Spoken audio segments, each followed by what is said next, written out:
we received a very strange late-night tweet from the Star Wars account, which I'm sure is run by some 20-year-old social media manager. We are so proud to welcome Moses Wow, nice voice, dude. What an asshole. Ingram to the Star Wars family, and excited for Reva's story to unfold as it unfolds in the Kenobi series. If anyone intends to make...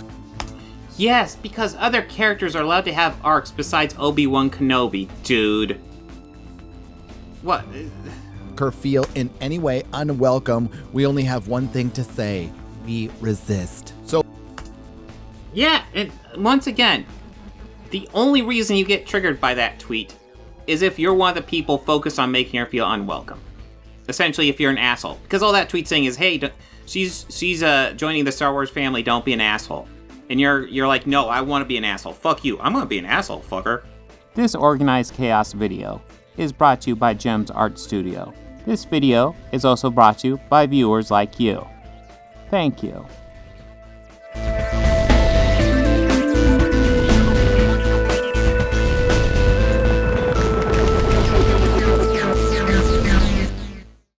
Alright, continuing the new Star Wars saga, looking at the outrageously over-the-top reaction to Obi-Wan Kenobi series, which is, like I said, it's not perfect, but it's I think it's pretty good. Of course, what would this series be unless we looked at some good old-fashioned Nerdrotic, with his cringe car wreck thumbnails. I've brought this up in the comments. His thumbnails are like car wrecks. They are awful, but you have trouble taking your eyes away. So credit for him for having a thumbnail that draws your eye to it. Yeah, this is, the last time I talked about the Critical Drinker, and Critical Drinker, I will say this about Critical Drinker. He is, he at least constructs his videos kind of like a story, like you're supposed to. His videos are more entertaining. Nerdrotic doesn't really seem to have that. Nerdrotic is, obviously he pre-writes it, but I feel like he kind of just goes over the story and then inserts cringe wherever he feels like it. It's pretty bad. That being said, Nerdrotic is probably one of the better guys with this, because here's the deal. People who have these views are usually not particularly creative on their own, and just aren't good at making videos like this. And that's the problem with someone like someone with these views. Nerdrotic is probably better than average, but he's pretty bad. Critical Drinker is the best of them, honestly. And that's because I think Critical Drinker actually has decent review chops, but he's grifting too. But anyways, we're going to look at Nerdrotic, who's definitely a grifter as well. Let's not underestimate his grifting skills. Woo! Yikes, Disney panics. Obi-Wan Kenobi is awful! Let's see how awful it is. This will be the rematch of the century. S H I T. This will be the rematch of the century. The time of the Jedi is over. Nerdrotic.com. Okay, if you don't like that fight, that's I think it's a valid complaint. There wasn't much to that fight. What I liked about it was it really shows how just petty and vindictive Vader is. What you have is Obi-Wan, who feels guilty about what happened to Vader and kind of obviously holding back because he feels guilty. And then you have Vader, who is just bloodlusted, and he's not bloodlusted to kill Obi-Wan. He's bloodlusted to torture Obi-Wan. So you're really getting an interesting conflict there. Is it the best lightsaber fight ever? No. I think we're probably going to get another one. We'll have to see. We haven't seen conflict between Obi-Wan and Reva, and I'm definitely expecting that as well. But we will see. Hollywood used to be the land of opportunity, but now it's just the land of opportunism. And It was the land of opportunity. Listen, I think we all have to admit it was bullshit. I don't recall it really being a land of opportunity. Most people go to Hollywood and have their actor dreams, and they go nowhere. Lots of action figures. Cool. Dig the action figures. It's definitely gonna be the coolest thing in this video. Oh God, he put Gina Carano like up front and center. Cringe. On a day where we saw a world-famous opportunist get her ass handed to her in court, justice for Johnny Depp, we're going to talk about another world-famous opportunist. Oh God, everything about Johnny Depp is so goddamn cringe. It is so... Like, here's the deal. When I say everything about Johnny Depp, I mean everything about that recent defamation lawsuit. It is so cringe. Everybody talked about it. It's cringe. It is cringe. I brought this up before, but that whole case, it's something that shouldn't be televised, but it was. I kept myself as out of it as possible. Every time I heard it brought up, I was like, oh God, do we have to fucking talk about it? I'm not interested in seeing dirty laundry aired during a divorce, because that's what happens during a divorce, and you're like, oh, it's not a divorce case. Yes, I know, it's a defamation case. It's messy divorces will have multiple divorce cases. They just won't, the only one will typically be called a divorce. Whatever. I'm certain he is pro Johnny Depp because that's the right wing angle, which is interesting because Johnny Depp hates Donald Trump. Fun fact. Can we bring Trump here? No, just to. No, you've misunderstood completely. Just to give him some love and rehabilitation. I think he needs help. I'm just going to be in the press. It'll be horrible. But I like that you're all a part of it. When was the last time an actor assassinated a president?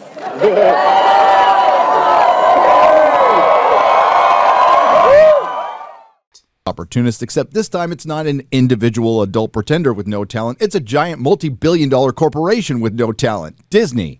Fade in. Disney has owned Disney Star Wars for almost 10 years, and in that decade, they have arguably made a mediocre film with Rogue One that's largely forgettable except for those last 2 minutes with Darth Vader, and a very popular, mediocre television series with The Mandalorian that they immediately screwed up by firing Gina Carano. And you think we haven't even seen Mandalorian since Gina Carano was fired, and you're gonna argue that, she was the heart and soul of the series? She was, in like half the episodes?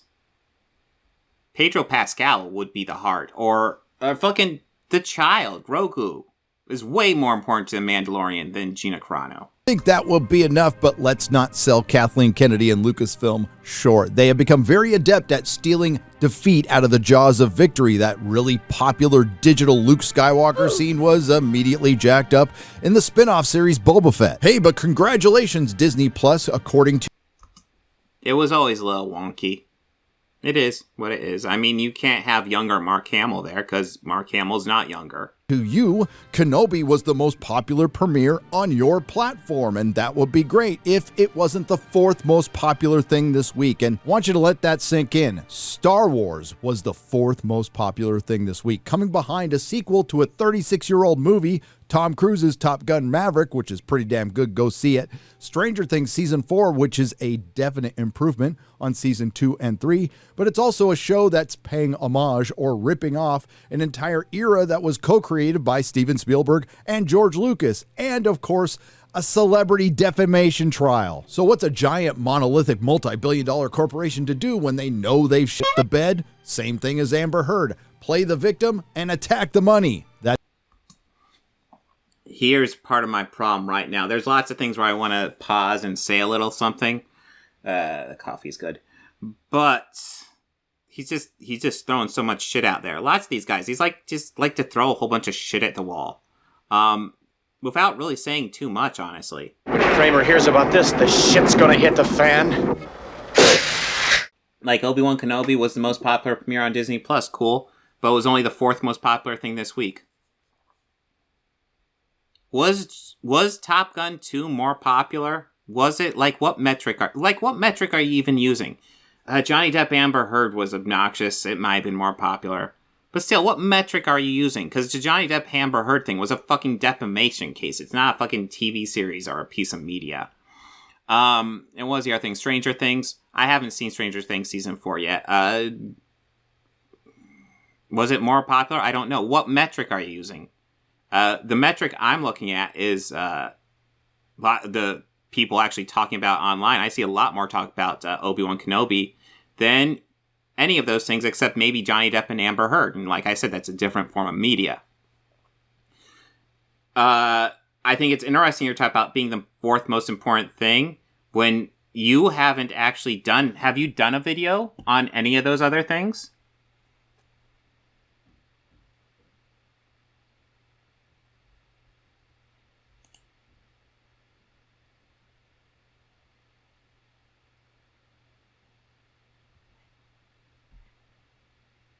Oh yeah, and fun fact, Alex Jones, if you're not familiar with who Alex Jones is, he's the guy that recently lost defamation lawsuit because he was saying the Sandy Hook shooting was a false flag and it was all actors. You know, that piece of shit? He guest starred on Nerdrotic stream on his last stream. So good fun. Good fun there. So yeah, Nerdrotic, you have not done a video on Top Gun. You have not done a video on Amber Heard and Johnny Depp, at least not recently. Cool. You have not done a video on Stranger Things. So why are you doing a video on Obi-Wan? It's almost like it's more popular than you're giving it credit for. That's you. In the very recent past, a company, individual, or organization would at least wait for the bad thing to come out before they attacked you. Now, it's a preemptive strike. We saw this with the Rings of Power. Yeah, because people were attacking her super early. And they've done this before. We've all been through this with Kelly Marie Tran. I already brought up in the last video. They were prepared for this because we've seen this fucking story before. Power, and I promise you that will be my next video. And we are now seeing this. He's doing it in our Lord of the Rings video? That fucking series isn't out for like quite a few months. Holy shit, dude. With Disney Star Wars, and it's a weekend of contrast. We had Top Gun Maverick, where the film starts out with a thank you message from Tom Cruise. Whether it was genuine or not, I didn't really care. It was the thought that counted. And I get annoyed with those thank you messages, but okay, whatever. Yeah, Top Gun Maverick came with a thank you message from Tom Cruise. Therefore, it's better than Obi-Wan Kenobi. Okay. So I hope you enjoy. We've made it for you. And he thanked the fans on Twitter very nicely after the record-breaking weekend. Okay, cool. What? Then we have Kenobi. And yes, we will talk about the latest Disney Star Wars product, Kenobi. But first, let's break down the most recent timeline of the racist Disney Star Wars fan narrative. From a tweet by Variety on May 26th, Moses Ingram on preparing for racist backlash surrounding her Obi-Wan Kenobi casting. They've been really great about connecting me with people who've been through this. I haven't necessarily reached out. It's weird. It is weird. She's saying she didn't necessarily reach out, that they reached out to her. Let's hear.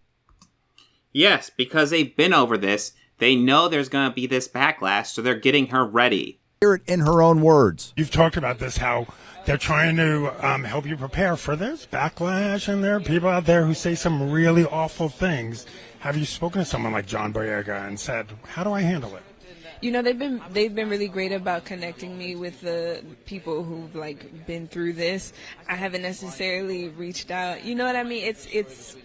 It's weird, you know? So I think for right now, the course of action for me has just been to mind my eyes so I can check my mouth and, you know, call it a day, I guess. Honestly, I thought that was a pretty good answer. I wish she would have stuck with that. But I'm not here to blame Moses.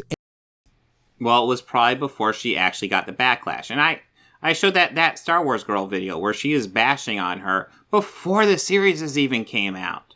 It's ridiculous. Ingram or criticize the human being. She is simply just an adult pretender who took a job with a billion-dollar corporation who's using her as a pawn. You're far too. You know, I hate how they like to mix the corporate narrative with this whole, like, racism shit. They're trying to say you can't be, like, somehow being anti-racist is a corporate idea. Disney is very conservative as a company. They just see the winds blowing that they're going into a less racist direction as times go by. So they're embracing that more because they like money. They're not doing it for the good. They're doing it for money. And this is an evil corporation. But these guys like to make out like their evil is doing like casting black people or women or trans people in a role. That's not evil. That's actually decent. It's good to have representation. Representation matters. They're acting like that's the reason the company's evil, and it's not. The reason the company's evil is because they underpay their workers, because they support slave labor. Listen, man, I'm just throwing out general stuff. I don't know exactly the crimes Disney, the corporation's guilty of, but I'm certain it's guilty of a lot. No big business gets to be big without being guilty of fucking sick crimes.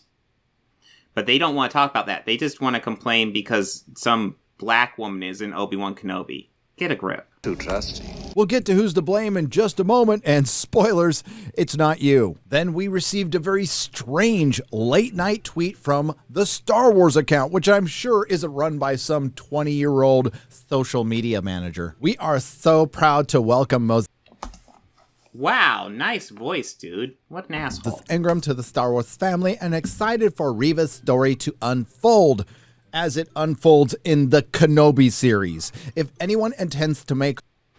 Yes, because other characters are allowed to have arcs besides Obi-Wan Kenobi, dude. What? Her feel in any way unwelcome, we only have one thing to say. We resist. So... Yeah, and once again, the only reason you get triggered by that tweet is if you're one of the people focused on making her feel unwelcome. Essentially, if you're an asshole. Because all that tweet's saying is, hey, she's joining the Star Wars family, don't be an asshole. And you're like, no, I want to be an asshole. Fuck you. I'm going to be an asshole, fucker. So there's the setup, and I know what you're thinking, and believe me, we will get there. What happens next was very predictable. Moses Ingram shared and then made a video about some very harsh DMs she received on Instagram. She said she received hundreds, but she only showed 3, and we're not going to show them here because they were indeed harsh, and I don't recommend anybody doing this. And then it was quickly followed by a Ewan McGregor car video. Then right on cue, here comes Disney's lapdogs, the Access Media, coming at you, the racist Star Wars fan. Problem, reaction, solution playing out in real time. Except this time, it's deliberate marketing by Disney. And please... Yes, because they've been through it before. My God, how often do I have to explain it to these fucking people? Save your... Well, if you're not a racist, you shouldn't be offended. I'm not offended because I'm not a Disney Star Wars fan and I'm not a racist. If you're not a Disney Star Wars fan, why are you even talking about it? But I'm also not stupid. So let's play a round of who's the racist? Is it you, the vast majority of the Disney Star Wars fandom? Oh, he's conflating all the fans together. No. We're talking about a vocal minority against the vast majority of the fans. Vast majority of the fans are absolutely fine. I'm sure I'd get along with them great, but there is a vocal minority of these fans that are insufferable assholes. Who's just giving some legitimate criticism? Or is it the company that shrunk Finn on the poster for China, put a mask on Black Panther for China, and thanked a concentration camp in China? Yes, Disney is evil, but so is racism. Here's the deal. Here's the issue why I always fight these guys, because they like to talk an anti-corporate narrative, but they're so fucking full of shit. Let's, in my perfect world, everybody would be treated like a human being. Everyone would be access to equal rights, representation, all that. Stuff like maybe like a main character in a Star Wars movie being a woman wouldn't be treated like a big deal, because everybody is cool with it, because there isn't fucking sexism in my ideal world. And so, even the idea of, putting them in that position won't even be an issue, and people won't care. And corporations like Disney would be held responsible for their crimes against humanity. And a lot of these companies would be broken up into much smaller companies, because their control over the market share is ridiculous and insane. If we go with this guy's ideal world, corporations are bad because they cast women in lead role, or they cast a black person in main role, or anything like that. So we let him win, and then that's all that happens. Corporations are still allowed to do all the evil shit they normally do. Just, we don't have minority representation in film. Fuck you. No, that's actually a good thing these corporations are doing. They aren't doing it enough. They're not doing it remotely enough. But if you honestly want to attack a corporation, attack them for the things they actually do that are fucking evil. Don't attack them because they actually give representation to underrepresented groups, because they should be doing that. They should have been doing that a long fucking time ago. We completely understand what you're doing. You're conflating what is probably one or two genuine assholes, some 14-year-olds testing their social media boundaries, and some bots does not represent the entirety of the Disney Star Wars fandom. No, you're conflating, because they are not talking about the entire Disney Star Wars fandom. In fact, they are saying in those tweets, if you're a racist, we don't want you here. The only reason you would consider yourself part of that fandom, the only reason you're triggered by that tweet is if you are a fucking racist. If you're not racist and part of the fandom, why would you care about that tweet? You'd be like, yeah, cool deal. You are trying to deflect criticism, and you... Yeah, he's trying to deflect criticisms.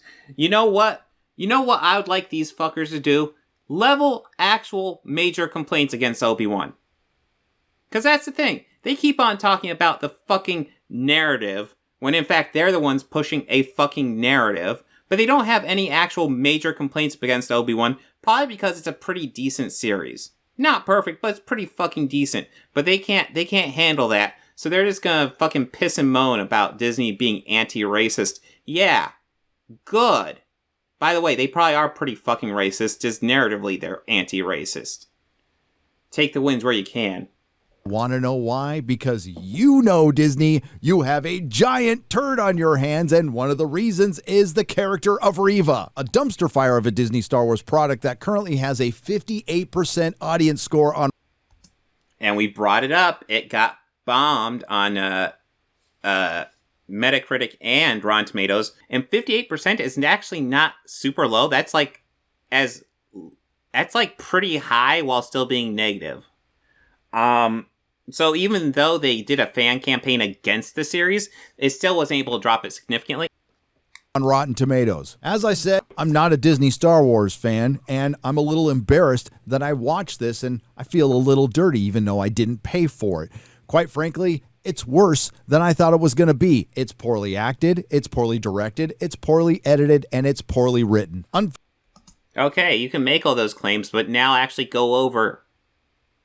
prove your case. Fortunately for me in this case, I have a little rule on this channel. If I'm going to talk about a film or a TV show, I have to watch it. And this is 2.5 hours of my life I'm never going to get back, and I really don't even like talking about it. But it's as bad as everyone is saying. I think that 50...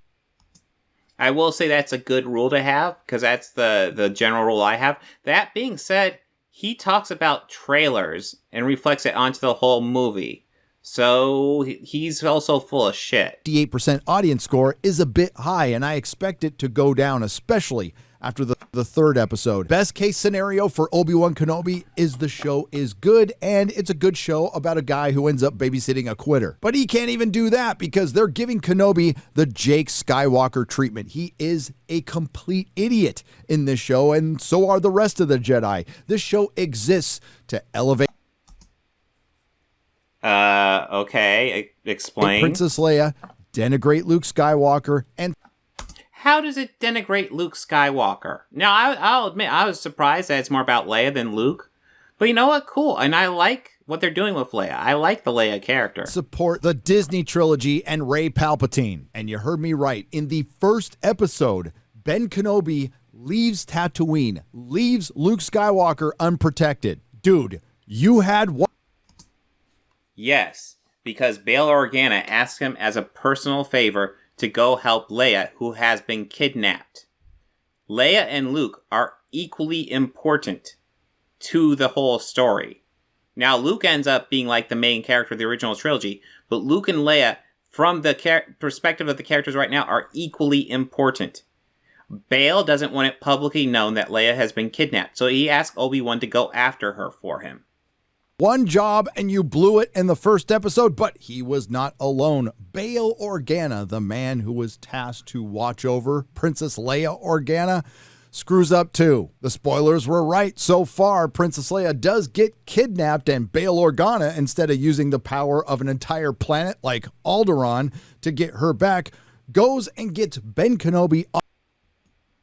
Because he doesn't want the public to freak out that she's been kidnapped, so he's hiding it. You can question his motives, but he does have motives for doing this. He asks Obi-Wan to do it, so that way the planet doesn't know she's been kidnapped. As far as they know, she's fine. Off of Tatooine to do his job for him. Now, in the pursuit of the Jedi are the Inquisitors. Remember the Grand Inquisitor from Rebels? He was pretty cool looking. Not so cool in this series, but it doesn't matter because he dies. But that's to make way for not our protagonist, but the central character in this story, Reva, the one who's the main villain. Jesus Christ, these people. Moving all the pieces, and all the pieces are moving around. And for the Disney Star Wars. Yeah, because she's the main villain. The main villain will have a significant influence on the series. Consumers out there, this is the crux of the criticism, not with Moses Ingram, but with the character of Reva. In a good story, a character does not detract from another. A character complements another. Well, she's the villain, and how does she just detract from Obi-Wan? She's after him.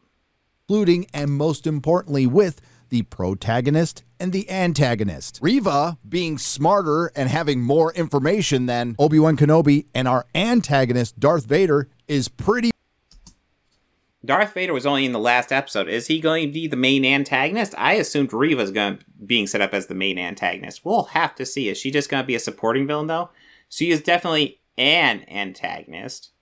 Formidable. It might be something you'll want to show. Did they do that? No, it'll probably be something they answer later, and that would be more Disney mystery boxing. What's a mystery box? Something that was perfected by Jar Jar Abrams. It's a cheap gimmick. It generally involves an overarching mystery, a MacGuffin, an unreliable narrator, sometimes all three, and you get all your answers at the very end of the TV series or the film. Just watch Lost. Okay. It's only a mystery box if they don't solve it by the end of season 1.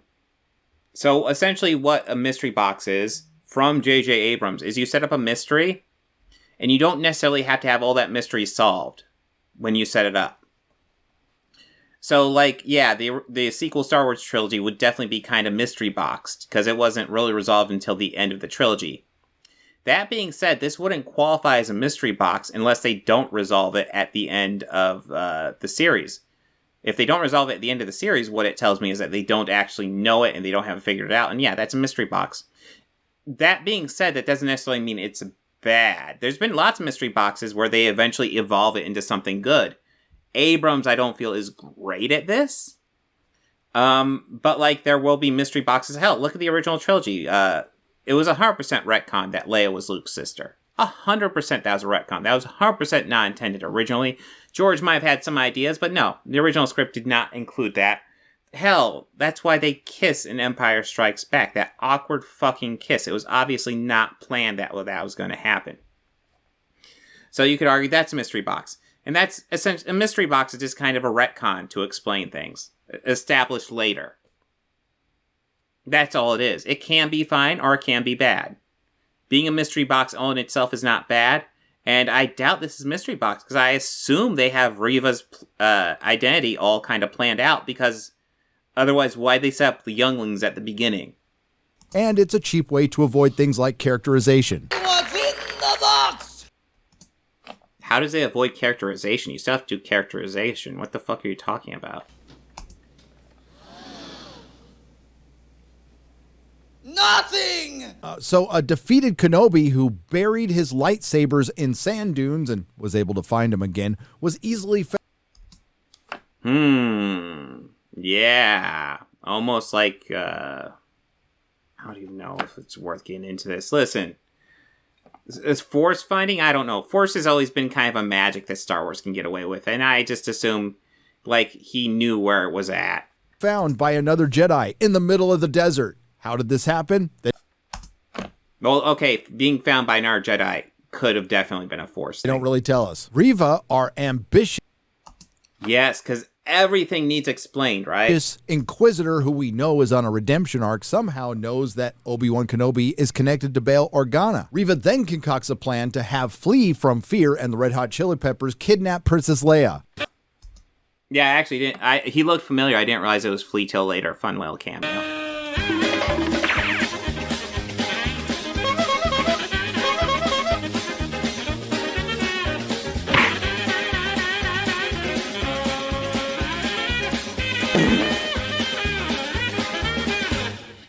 This is all to flush out. So, Benny Hill music to them kidnapping her? Okay. Obi-Wan so Reva can take him to Darth Vader. No, Kenobi shouldn't have left. I mean, God, he's got me stuck on that now. But that whole Benny Hill thing, like the goofiest thing that happened to one of them was that one of them hit a tree branch. Rest of them just tracked her down and got her fairly quickly. I mean, Jesus. Left Tatooine. No, Princess Leia shouldn't be in this story. No, the Grand Inquisitor shouldn't be dead. And no, Reva shouldn't be this important in the story, but she is, and the stupid doesn't end there. We get a stupid chase scene where 3 adult beings have a very hard time chasing a 10-year-old who runs like a toddler, but that's okay. Not super hard. I mean, one of them hits a tree. That's about it. They track her down fairly quickly. Because Obi-Wan has trouble catching a 10-year-old who runs like a toddler. But that's Well, his issue was that she ran off into a crowd and it was tougher for him to track her down. There's 2 different issues you're dealing with. Because Reva, who was jumping like a superhero just a couple of minutes before, had a hard time catching Obi-Wan and a 10-year-old who runs like a toddler. And the rest is just a Sure, whatever. contrived plot, horrible dialogue, 10-year-old Princess Leia getting Obi-Wan out of not 1 but 2 jams, and Obi-Wan gets saved twice by Ilaria Sand from Game of Thrones. There's also a great scene of Obi-Wan trying to deprogram a laser gate that he could have just walked around. Stop! Or, you know, people make a big deal about the laser gate, and you know what? It's not like he spent like an hour trying to deactivate it. He spent like maybe 10 seconds deactivating it. It was not a big deal. He tried to turn it off, and then he blasted it and it went down. And that was it. So he just walked through.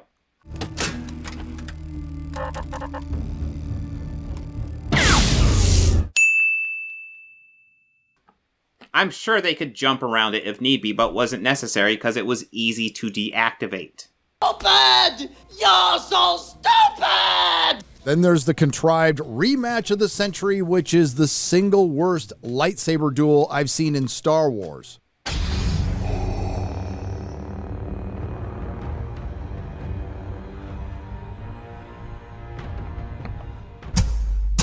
Fuck this shit, I'm out. Fuck this shit. Yeah, because he's traumatized by what he did to him 10 years earlier, and he doesn't want to do that shit again. I'm out, thanks. That's only slightly beaten out by some of the worst acting I've seen in Star Wars. And to introduce Darth Vader and... You keep on saying the acting's really bad. Can you give us some samples? Can you give us samples on that, please? Not use the Darth Vader theme. You know you're dealing with hacks. And who knew Darth Vader couldn't use the Force through flames? But I have to give Disney Star Wars some... You know, it was pretty clearly established through that flames that the droid came and got Obi-Wan. Did you know that? Credit. It does take work to make me not like Princess Leia, Obi-Wan Kenobi, and Darth Vader. Enough of me, because honestly... Well, that's the thing. You clearly went into this prepared to hate it. You clearly did. I don't want to talk about this anymore, but an old favorite around this channel is going to Rotten Tomatoes to hear from you. No cherry picking. We're just going to pick the 5 most recent reviews, and we're going to start with a positive one from Alba K for 5 stars. This show is giving us a beautiful story and in-depth look at Obi-Wan and his trauma. Seeing old and new foes. Yep, read the positive one with a goofy voice and goofy music. Cool. Yeah, no has narrative been here. a perfect combination. We are getting nostalgia, suspense, excitement, and storytelling. That makes this era of Star Wars the best yet. Absolutely love this show, man. Well, that explains a lot. Philip B. for 1 star, yet another deconstruction of a beloved Star Wars character. There's a brilliant book written by John Jackson Miller in 2013 called Kenobi. That would have made a brilliant series. However, like Luke Skywalker in The Last Jedi, Kenobi is a broken, washed-up Jedi that's lost practically all of his Force powers. Too many plot holes to talk about. I liked the first 2 episodes. I didn't. But then... Yeah, I love these guys throw around the word plot hole, but then they don't actually bring up plot holes. It's such an overused term. It doesn't mean anything anymore. Then comes episode 3, and by the end of it, I was done with the series. There were some great bits, like Darth Vader coming into town. However, the writers don't understand Star Wars, because this isn't Star Wars, it's Disney Star Wars. A wall of fire prevents Vader from getting Kenobi? Really? Yes. Really? Victor N, half star. It is awful. Disney killed Obi-Wan as a character. The plot and inner emotions of the Master are so bad. Should mention that some scenes are fantastic. Not so much. And McGregor's play is excellent. Not really. But the question is what he should have played, not how. No, I think he should have worked on how he should have played this character a lot more. But he wasn't given a lot. Guillaume M for 1.5 stars. This is The Last Jedi as a series. Take the OG character and make him a complete loser to make the new one shine. Charles M for 1 star. Why was this series made? The show is just a random Star Warsy thing. Oh my god, dude. Dude, you're... Like, right now, I'm sure I'm covering up Nerdrotic. But he's in post and he can't move that fucking... He's blocking the thing he's reading, dude. With an old face to try to make it more palatable to viewers. Doesn't the story group even read the scripts of the shows they claim to be keeping to the lore? Continuity is apparently just not important. Give it a pass. And that's what I would recommend you do. Give this show a pass. Give Disney Plus a pass. Stop giving companies money that hate you. Stop giving companies money that play into the divisiveness in this country simply to market their... Dude, you are playing hardcore into the divisiveness. Their crap product. I've already explained Don't let a company like Disney call you racist when they've been caught red-handed in the... Hey, maybe don't do racist things and then they won't call you racist. Past. That one.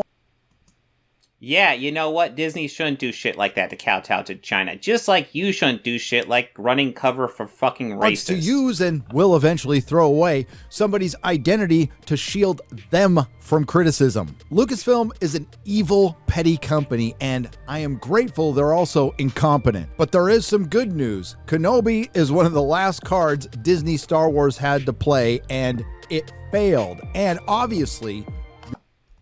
You already said it was one of the most watched things on the platform. How did it fail? Speaking up has worked. We are living in their heads. Don't stop. Newsflash. Disney Star Wars is corrupt. Disney Star Wars is woke. Disney Star Wars is a Man, why do you have to conflate woke and being corrupt? There's actually nothing wrong. Like, you look at the dictionary definition of being woke, there's actually nothing wrong with it. Yeah, Disney is corrupt. Absolutely. Disaster. Disney Star Wars is dumb, and it's not your fault. So I cannot find her Instagram posts. I'm sure they were bad. She said it was a sampling of hundreds of racist posts she's gotten. I believe her. Here's the deal. We know Star Wars, the toxic Star Wars fan community is capable of something like this. So somebody saying, hey, they did something like this is not shocking whatsoever. People saying she needs to name names are trying to obfuscate the fact that this is clearly happening. She would have hundreds of names to name, I'm certain. What the people are saying that saying she hasn't identified the people she needs to, who are calling her racist, they are trying to obfuscate the fact that there are people out there who are just that bad, who are racist, who are calling her racist things. And that should not be supported. The only reason you are triggered by those Disney tweets are if you're racist. Period. And that's the thing. He had so few actually legit critiques of Well, actually, I don't know if he had any actual legit critiques, and there are legit critiques of the series, but his critiques were so weak. Like, let's say everything in this series was perfect except for the little critiques he brought up. That would actually be a pretty good show, because nothing's perfect. He brought up bad acting, but didn't give one example of bad acting. Yeah, he's a terrible reviewer. Like, here's that's the difference between Nerdrotic and Critical Drinker. I think Critical Drinker has a decent review chops, but he's also a grifter. This guy's just a grifter and a terrible reviewer.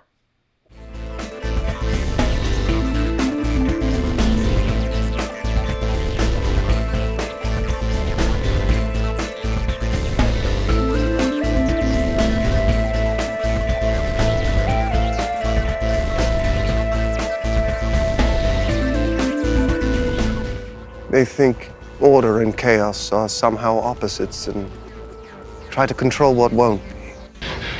I used to fuck guys like you in prison. Why? You know, you have the keys. It's over. Oh! Hey! There he is! He's home. He appears. He appears. Hello, Alex. It is very good to be here with you. Love your show. I see clips of it all the time. Yes. Good to be back with you. Here. You will admit, I mean, you've done mocking imitations of Sandy Hook parents crying, correct? No. I want to play you a video clip, too, from September 24th, 2014 and November 11th, 2016. Will you play the video clip called Crying? And then you've got parents laughing, going, and then they walk over to the camera and go, and not just one, but a bunch of parents doing this. Then we see footage of one of the reported fathers of the victims, Robbie Parker, doing classic acting training where he's laughing and joking, and they say, hey, we're live. And he goes, oh. And maybe that's real. I'm sure it is.